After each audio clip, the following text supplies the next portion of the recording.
Hey everyone, how are you doing? Thanks for coming in with me today, and we're going to be in God's Word. We are wrapping up the Gospel of Mark, and I want to read to you just a few short verses at the end of chapter 14, and then again a few verses in the last chapter of the book. As I know you, if you're sticking to the Bible reading plan, you're going to be trying to finish up this week. So I want to just encourage you with that. In chapter 14, verse 70, it says, and again, this is talking about Peter when Jesus is on trial, and Peter's kind of watching, but watching from afar. In a courtyard where a fire had been started, and people were just kind of gathering there as Jesus was standing trial before the high priest. It says again in verse 70, he denied it. So he is denying that he even knows. Hey, you're one of Jesus' disciples. Hey, you're a Galilean. He's like, nope, nope, nope. I don't know him, don't know him. Again, he denied it. After a little while, those standing near said to Peter, surely you are one of them, for you are a Galilean. Peter began to call down curses, verse 71, and swore to them, I don't know this man you're talking about. And immediately the rooster crowed a second time. Earlier, Jesus said, before the rooster crows twice, you will deny that you know me three times. So it says that Peter broke down and wept. It seems to me that Peter wasn't foolish enough to think that he was actually denying the Lord when this was going on at first, but he was in dismay.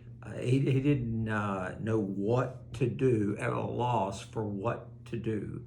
And I think we all can understand that. The disciples had been ready to fight for Jesus, and Jesus was like, no. Peter was willing to fight. He's the one that cut off with the sword the high priest, one of his soldiers that had come. So it was.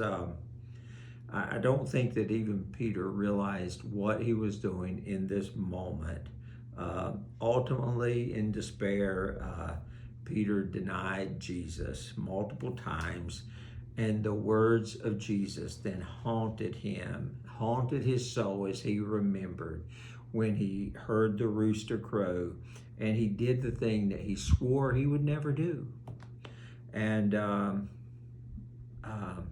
wow. It's amazing to think of how Peter must have felt. The here in one moment, and in another moment you're just like just at a loss. And I'm kind of at a loss for words because I'm just trying to put myself in that situation. Have you ever felt that way? But let's go to the resurrection morning in chapter 16. In verse 7, Jesus is talking to the ladies who had come, and he tells them, go. In verse 7, go tell the disciples and tell Peter. Specifically, it says, go tell the disciples and Peter. He is going ahead of you into Galilee. Actually, that's the statement that the angel made to them. And there you will see him, just as he told you, when they go back to Galilee, as Jesus had told them. It goes on in verses, let me read to you verses 19 and 20. After the Lord had spoken to them, he was taken up into heaven and sat at the right hand of God. Then the disciples went out and preached everywhere, and the Lord worked with them to confirm his word by the signs that accompanied it. Go tell Peter. I think that's just as important. It's so briefly stated, but it's just as important as over in the Gospel of John, where Jesus comes and makes breakfast.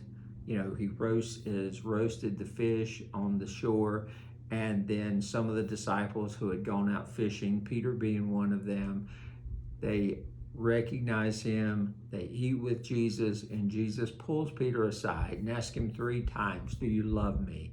This is so briefly stated over here in Mark. Go tell the disciples and Peter, but it is significant. It's significant. The Lord didn't forget about Peter.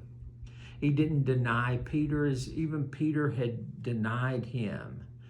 And it says in verse 20 there that the Lord worked with them, with those people who had, in the early church, that had become confused and scared and even doubted that what all was taking place in their midst. I think we need to ask, can we trust that the Lord will work with us as well? Because if we're honest, we find ourselves in those moments where we just find ourselves doing something that we never thought we would.